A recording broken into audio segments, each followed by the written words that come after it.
حضرت عمر رضی اللہ تعالیٰ عنہ جب ایمان لائے تو آپ نے ایک ایک کافر کے گھر کے دروازے پہ کھڑے ہو کے کہا کہ تم کمزوروں کو مارتے تھے، میں تمہیں بتانے آیا ہوں میں محمد عربی کا نوکر بن گیا ہوں۔ بلکہ آپ نے اعلان کیا جس نے اپنی بیوی کو بیوہ اور بچوں کو یتیم کروانا ہو اور اپنے ماں باپ کی کمر کو جھکانا ہو وہ عمر کے مقابلے میں آئے۔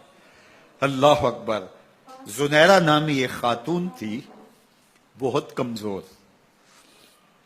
راوی کہتا ہے کہ اس کی ہڈیوں میں گودا نہیں تھا، عشق رسول تھا، اور اس کا ظالم آقا اس کو مارتا ہے، اور جب مار مار کے تھک جاتا ہے ادھر سے عمر آ رہے ہیں، یہ اسلام لانے کے پہلے کی کہانی ہے، تو ادھر سے عمر آ رہے ہیں تو اس نے کہا عمر تم جوان آدمی ہو تو یہ چھوڑتی نہیں ہے اپنے نبی کا نام، ذرا تم آؤ۔ تو عمر کوڑا پکڑ لیتے ہیں، اسے مارتے ہیں، مارتے مارتے تھک جاتے ہیں تو پانی پینے لگتے ہیں، تو کہتے ہیں مجھے تیرے پہ ترس نہیں آیا لیکن میں ذرا پانی پینے لگا ہوں، اور پھر گلے کے اندر ڈال کر کے کوڑا اور اس کی رسی کو بل دیتے ہیں اور اس کی آنکھیں باہر نکل آتی ہیں، اور کہتے ہیں بلا اپنے نبی کو جو تیری آنکھوں کی بینائی واپس کرے۔ اللہ اکبر۔ تو اس نے آسمان کی طرف منہ کر کے کہا مالک میں کبھی بھی آنکھوں کی بینائی نہ مانگتی لیکن اب تیرے نبی کی عزت کا سوال ہے۔ آنکھوں کی بینائی واپس ہو جاتی ہے۔ زنیرہ کو بڑا مارا۔ آج عمر گلیوں میں آنکھوں میں آنسو ہیں اور عجیب دل بےتاب ہے، اور کہتے ہیں آؤ بھئی میں حضور کا غلام بن گیا ہوں، تمہیں بتانے آیا ہوں۔ زنیرہ نے موڑ کاٹا تو آگے عمر یہ آواز دے رہے تھے۔ زنیرہ ایک کونے پہ کھڑے ہو کے رو کے کہتی ہے عمر تم تو بڑے اس دن جوش و غضب میں تھے اور تم مارتے ہوئے تھکتے نہیں تھے۔ تو عمر نے کہا زنیرہ اس دن میں نے دیکھا نہیں تھا، اب میں محمد عربی کو دیکھ آیا ہوں۔ جنہ ویکھیا نہیں ہو کرن گلاں، جنہ ویکھیا نہیں ہو کرن گلاں، جنہ ویکھیا ہو تے بول دے نہیں، جڑے محرم راز حقیقت دے اور راز حقیقت کھول دے نہیں۔ تو حضرت عمر رضی اللہ تعالیٰ عنہ ایمان لائے۔ حضرت عبداللہ ابن مسعود رضی اللہ تعالیٰ عنہ فرماتے ہیں کہ حضرت عمر کا ایمان لانا مسلمانوں کے لیے عزت کا سبب تھا، ان کا ہجرت کرنا مسلمانوں کی نصرت تھی، اور ان کی خلافت مسلمانوں کے لیے رحمت تھی۔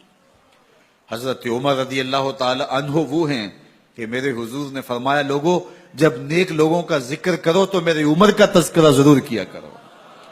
میرا عمر وہ ہے کہ جب وہ ایک سمت سے آ رہا ہو، ایک گلی اور بازار سے آ رہا ہو تو شیطان بھی آ رہا ہو، عمر کو دیکھ کے راستہ تبدیل کر لیتا ہے۔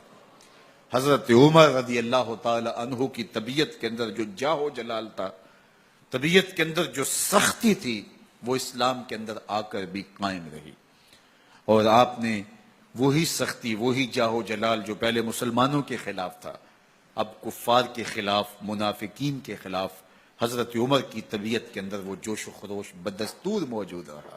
لیکن جس دن آپ خلیفہ بنے تو اس دن آپ نے ممبر پہ چڑھ کے جو خطبہ دیا اس میں کہا لوگوں میں سخت اس لیے تھا کہ رسول اللہ نرم تھے، پھر میں سخت اس لیے تھا کہ حضرت ابوبکر صدیق نرم تھے، اب میں تخت خلافت پہ بیٹھا ہوں، اب میری سختی جو ہے وہ نرمی میں تبدیل ہو گئی، صرف فاسقوں، فاجروں اور باغیوں کے لیے میں سخت ہوں، باقی تمہارے لیے نرم ہوں۔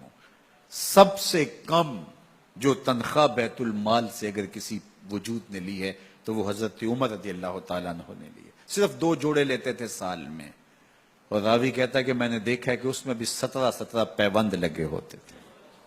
حضرت عمر رضی اللہ تعالیٰ عنہ کا طرز زندگی، آپ کا انداز معاشرت اور آپ کا انداز خلافت، ہر لمحہ آپ کی زندگی کا اٹھا کے دیکھیے کتنی مرتبہ قرآن حضرت عمر کی رائے کے مطابق نازل ہوا ہے۔ اللہ تعالیٰ جل شانہ نے ان کو صاحب الہام بنایا تھا۔